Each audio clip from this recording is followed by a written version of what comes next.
لا إله إلا الله لا إله إلا الله توحید-sunnat.com إلا الله لا إله إلا اس ویب سائٹ پر ملاحظہ فرمائیے ممتاز علماء کرام کی تقاریر، درس قرآن و حدیث، اسلامی کتب کا وسیع ذخیرہ، فرقے باطلہ سے مناظرے اور بہت کچھ۔ إلا الله لا إله إلا الله لا نستعينه ونستغفره ونؤمن به ونتوكل عليه ونعوذ بالله من شرور أنفسنا ومن سيئات أعمالنا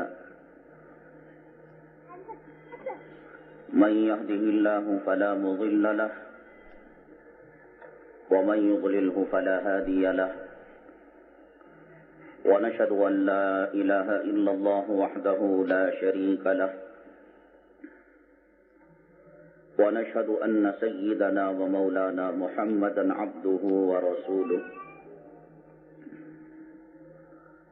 صلى الله عليه وعلى آله وأصحابه وبارك وسلم تسليما كثيرا كثيرا أما بعد فأعوذ بالله من الشيطان الرجيم بسم الله الرحمن الرحيم ولولا نفر من كل فرقة منهم طائفة ليتفقهوا في الدين قال النبي صلى الله عليه وسلم فقيه واحد أشد على الشيطان من 1000 عابد أو كما قال النبي عليه الصلاة والسلام رب اشرح لي صدري ويسر لي أمري واحلل عقدة من لساني يفقهوا قولي اللهم صل على سيدنا مولانا محمد في أول كلامنا اللهم صل على سيدنا مولانا محمد في أوسط كلامنا اللهم صل على سيدنا مولانا محمد في آخر كلامنا قابل احترام صدر جلسہ، حضرات علماء کرام، معزز سامعین اعظام، اللہ تعالیٰ کا بے انتہا شکر اور اس کا احسان اور اس کی مہربانی کہ اللہ تعالیٰ نے ہمیں دین میں سمجھ کی نسبت سے جمع فرمایا،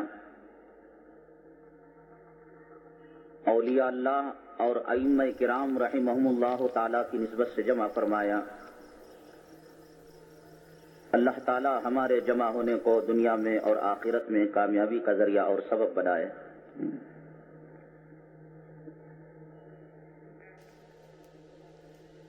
اللہ کے نبی آقائے دو عالم جناب محمد الرسول اللہ صلی اللہ علیہ وسلم نے پیشین گوئیاں فرما دی تھیں کہ قیامت کے قریب فتنے موسلادھار بارش کی طرح آئیں گے، دین کے نام پر، قرآن کے نام پر، حدیث کے نام پر۔ اگرچہ یہ دور سائنس اور ٹیکنالوجی کا عروج کا دور ہے، ترقی یافتہ زمانہ ہے، لیکن مذہبی اعتبار سے زمین، آسمان، پہاڑ، سمندر سب فتنے اگل رہے ہیں۔ اللہ تعالیٰ ان فتنوں سے ہماری حفاظت فرمائے۔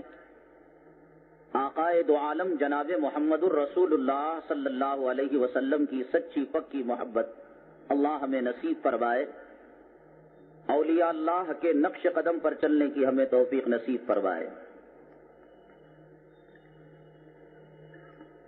آپ جانتے ہیں یہ جو جلسہ ہے عام میلاد اور سیرت پاک اور عام خطبات جمعہ یا شب برات یا تراویح کے بعد کی مجلسوں سے الگ نوعیت کا یہ اجلاس ہے. اصلاح معاشرہ کے جو جلسے ہوتے ہیں اس نوعیت اور اس کیفیت سے ہٹ کر یہ الگ مقصد کا جلسہ ہے. اسی وجہ سے اس قسم کے جلسے جس شہر میں منعقد کیے جاتے ہیں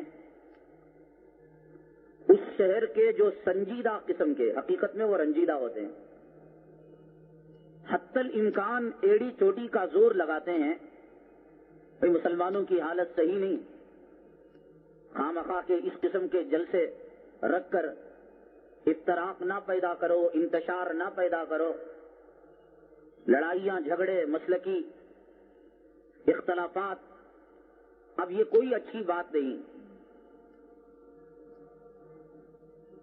حقیقت میں یہ نام نہاد سیکولرزم اور جمہوریت کا جو میٹھا زہر ہے اس زہر سے یہ سنجیدہ قسم کے لوگ متاثر ہوئے ہیں. وہ چاہتے ہیں ہماری نمازیں ہو رہی ہیں، ہماری اذانیں ہو رہی ہیں، ہماری مسجدوں میں مصلیوں کی کمی نہیں، خامخواہ ایک انتشار جھگڑا، کوئی ربانی یا شیطانی آ کر ننگا ناچ کر چلے جائے، ہم استغفار پڑھ لیں گے، اعوذ باللہ پڑھ لیں گے. ان سنجیدہ اور رنجیدہ قسم کے جو احباب ہیں جن کو جمہوریت کے سانپ نے اژدے نے ڈس لیا ہے، ان کی ماں کو کوئی چھیڑ کر دیکھے، ان کی بیٹی کی آبرو کوئی لوٹ کر دیکھے، ان کی بیگم کی کوئی آنکھ مار کر دیکھے اور پھر یوں کہیں صاحب خامخواہ انتشار کی کیا ضرورت، جورو کو لے لو کو چلے جاؤ. قربانی دیں گے، دین کی قربانی دیں گے. آپ اس کی گلے کی پلیٹ پکڑیں، ایک بٹن ٹوٹ جائے گا، گالیاں دیتے ہوئے ڈکشنریاں خالی کر دے گا. تیری عزت، تیری عصمت اور تیری آبرو کی قدر و قیمت، اور اگر کوئی بدماش انگریزوں کی پیداوار ملکہ وکٹوریہ کی ناجائز اولاد ائمہ کرام کو کہے کہ یہ سڑی ہوئی نالیاں ہیں، قصور کہنے والے کا نہیں، جیسا نطفہ ہوتا ہے ویسے اس کی تاثیر ہوتی ہے. لیکن کمبخت تجھے کیا ہو گیا؟ مجرموں کی پشت پناہی کر رہا ہے، کہہ رہا ہے کہ خامخواہ جھگڑے کی کیا ضرورت، اختلاف کی کیا ضرورت. ان ائمہ نے کیا بگاڑا؟ تیری شادی میں آڑ آئے، تیرے گھر بننے کی تعمیر میں آڑے آئے تھے، کیوں گالیاں دیتا ہے؟ اللہ نے تجھے سمجھ سے ننگا کر دیا، پاگل پیدا کر دیا، بے وقوف پیدا کر دیا، تو بے وقوف بن کر زندگی گزارنے کسی پاگل خانے میں ایڈمٹ ہو جا. اماموں کو گالیاں دینے کی کیا ضرورت؟ مسلکوں پر تنقید کرنے کی کیا ضرورت؟ تیرے گلے سے قلادہ نکل گیا اسلام کا، قرآن کا، حدیث کا، مذہب کا، دیوانے کتے کی طرح بھونکتا پھرتا ہے. اللہ کے نبی اور اس امت کے درمیان یہ بت کہاں سے آ گئے؟ اور اسے ایک سوال کیا گیا تھا، اگر کوئی امام رکوع میں چلا جائے اور مقتدی دوڑتا ہوا آئے اور رکوع اسے ملے، رکعت ہوئی یا نہ ہوئی، اگر وہ کہتا ہے ہو جاتی ہے تو پھر اس پر الزام آتا ہے کہ اس نے سورہ فاتحہ پڑھی ہی نہیں تو رکعت کیسے ہوگی. اور اگر کہتا ہے کہ رکعت نہیں ہوئی تو پھر حدیث کا انکار کرتا ہے. جناب محمد رسول اللہ صلی اللہ علیہ وسلم نے ارشاد فرمایا، جس نے رکوع پایا اس نے رکعت کو پا لیا.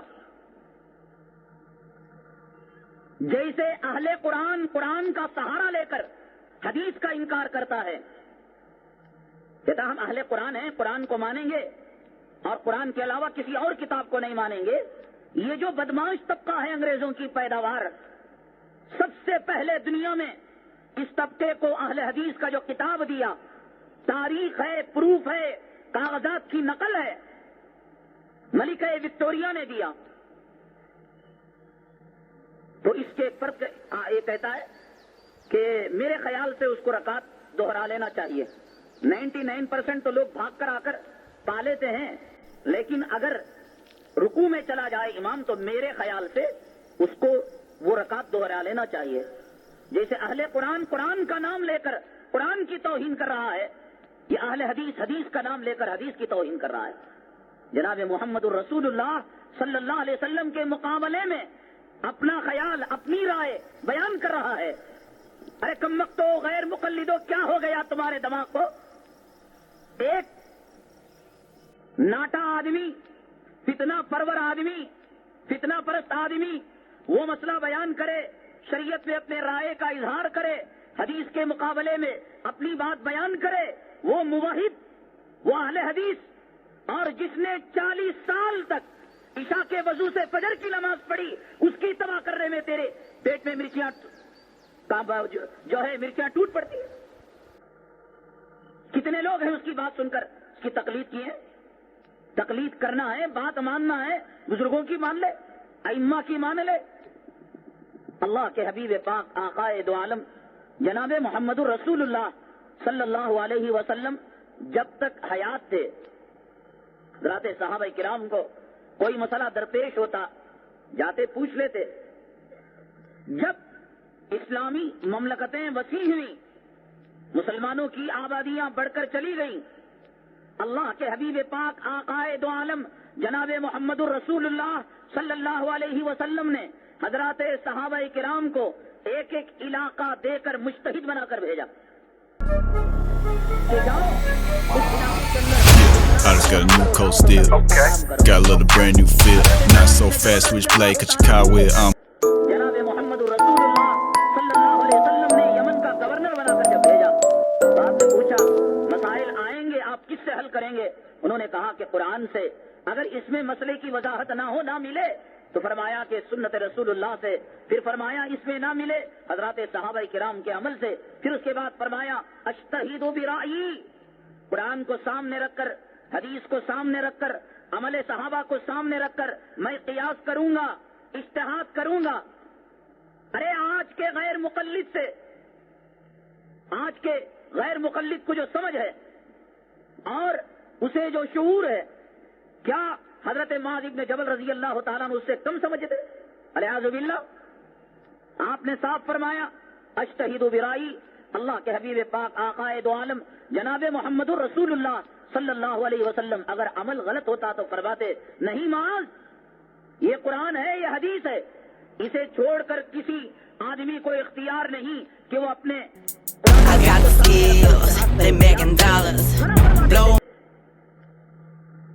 نام لیتا ہے حدیث کا، شرارت کرتا ہے حدیث کو سامنے رکھ کر، کہتا ہے بخاری پر ہمارا ایمان۔ بخاری تیرے باپ پر جبریل امین آسمان سے لے کر آئے تھے۔ بخاری شریف کب لکھی گئی؟ امام بخاری کون سے مسلک کے؟ امام بخاری کی تقلید کیا معنی رکھتی ہے؟ اسی بخاری شریف کے اندر، اسی مسلم شریف کے اندر ان کمبختوں کے یہاں کوئی بچہ بھی پیدا ہوتا ہے تو ایک ہاتھ میں بخاری ایک ہاتھ میں مسلم لے کر آتا ہے، بخار چڑھا ہوا ہے بخاری شریف کا۔ کوئی مسئلہ بولو، بخاری شریف بخاری شریف بخاری شریف پر عمل کرنے والے اللہ کے حبیب پاک آقائے دو عالم جناب محمد الرسول اللہ صلی اللہ علیہ وسلم دونوں کتابوں میں یہ روایت موجود ہے کہ آپ جوتے پہن کر نماز پڑھا کرتے تھے۔ نماز پڑھی ہے آپ نے، اس کے جوتے پہنوا کر آپ نماز پڑھوائیے اور کہیے کہ اس بخاری پر عمل کر، اور نہ پڑھے تو وہی جوتا اس کا لے کر اس کے سر پر ماریے، اور کہنا آئندہ کبھی بخاری کا بخار نہ آئے۔ نماز میں اپنے نواسوں کو لے کر آپ نے نماز پڑھی، بخاری شریف کی روایت ہے، مسلم شریف کی روایت ہے، بخاری پر عمل کرو، نواسوں کو لاؤ اور اپنے اوپر سوار کر کر نماز پڑھاؤ، بخاری پر عمل کرو۔ اجتہاد نہ کرو، قیاس نہ کرو. تم کہتے ہو کہ ہم بخاری پر عمل کرتے ہیں، ہم مسلم شریف پر عمل کرتے ہیں. ماں بہنوں کو سڑکوں کے پاس متواؤ، کھڑے ہو کر پیشاب کرواؤ.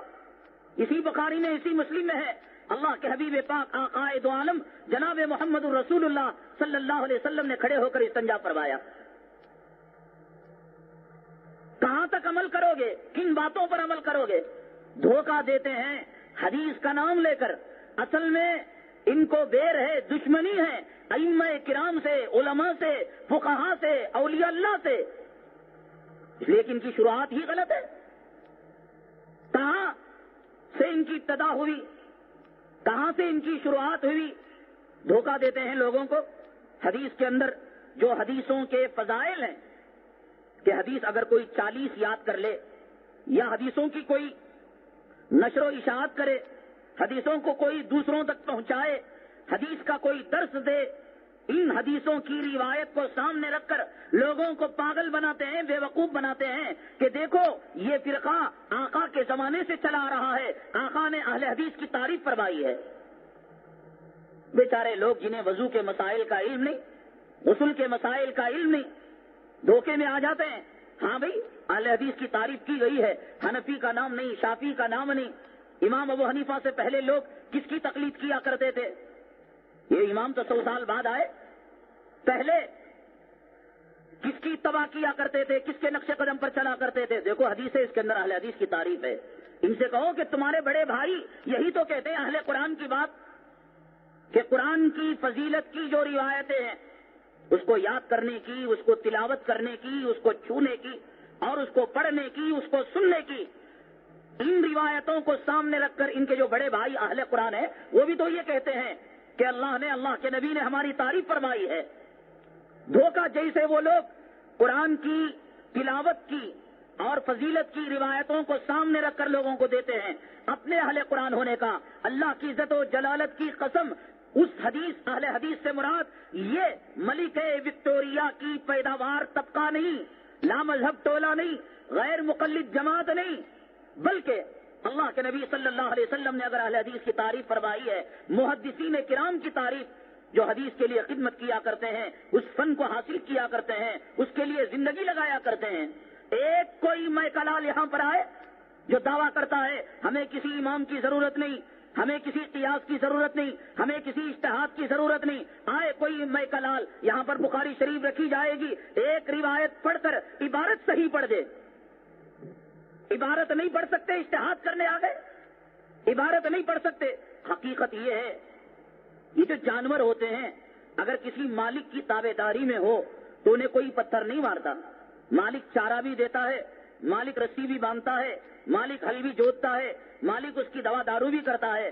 اگر کوئی جانور یہ سوچے کہاں کی مصیبت صاحب جیسے وہ اللہ کی مخلوق، ہم بھی اللہ کی مخلوق ہیں، ناتا توڑ کر چلے جائے تو گلی کے کتے بھی اس کو بھونکنے لگتے ہیں. انہوں نے جب ناتا توڑا ائمہ کرام سے، حقیقت میں غیر مقلد کے معنی یہ نہیں کہ وہ تقلید کرنے والا نہیں ہے، بلکہ تقلید کرنے والوں کے مقابلے میں صرف یہ 4 اماموں کی تقلید چھوڑ کر اس کی جورو سے لے کر، اس کی بیٹی سے لے کر، اس کے میلاد کے مقرر سے لے کر، اس کے امام سے لے کر، اس کے جو ہے نام نہاد شیخ الحدیث سے لے کر ہر ایک کی تقلید کیا کرتا ہے. ہم ایک امام کی تقلید کرتے، اٹھتے بیٹھتے چلتے پھرتے، اس کی رگ و ریشے میں، خون کے قطرے قطرے میں تقلید بھری ہوئی ہے. یہی میرا شیطانی جو یہاں پر آیا تھا بیجاپور کے اندر، ایک جگہ جلسہ تھا، ایک صاحب نے کہا کہ میں حضرت سے کچھ سوال کرنا چاہتا ہوں، تو سوالات بھیجے گئے اور جیسا اس نے جواب دینا چاہا دے دیا. درمیانی لوگ کہنے لگے آپ اپنے مولانا صاحب سے پوچھ لیجئے، اپنے امام صاحب سے پوچھئے، کیوں آپ ہمارے امام صاحب سے، ہمارے مولانا سے پوچھنا چاہتے ہیں؟ تو کہا کہ نہیں، میں ان کی زبانی سننا چاہتا ہوں، رفع یدین کے بارے میں، تراویح کے بارے میں اور مصافحے کے بارے میں الگ الگ سوالات تھے جو لوگ کر رہے تھے. تو جب سوالات کی بجاڑ ہونے لگی اور سوالات کثرت سے ہونے لگے تو وہ صاحب کہنے لگے کہ تمہیں ہمارے مولانا پر اعتبار ہے، بھروسہ ہے، اگر وہ حدیث کے حوالے سے کہہ دیں کیا تم ان کی بات کو مان لو گے؟ تو ان صاحب نے کہا ٹھیک ہے، ہم دونوں مسجد میں چلیں گے، سر پر قرآن رکھیں گے، اللہ کی قسم کھائیں گے، اگر وہ یہ کہیں کہ حنفیت غلط ہے، اللہ کی قسم توبہ کر کر میں اس کے ہاتھ پر بیعت ہو جاؤں گا اور اس کا مرید ہو جاؤں گا اور اس کا مقلد ہو جاؤں گا۔ اور اگر وہ کہے کہ نہیں صاحب حنفیت صحیح ہے، کیا تم حنفیت کو قبول کر لو گے؟ تم اہل حدیث کے مسلک لا مذہب ٹولے سے نکل کر امام ابو حنیفہ رحمت اللہ علیہ کے مقلد بن جاؤ گے؟ دونوں نے قسم کھائی، فوراً اس نے دامن پکڑ لیا اور کہا کمبخت، امام کی بات مانے تو ہم مقلد، اس معراج شیطانی کی بات مانے تو ہم جو ہے تو غیر مقلد اور ہم جو ہے مقلد، تو یہی تو ہے تقلید۔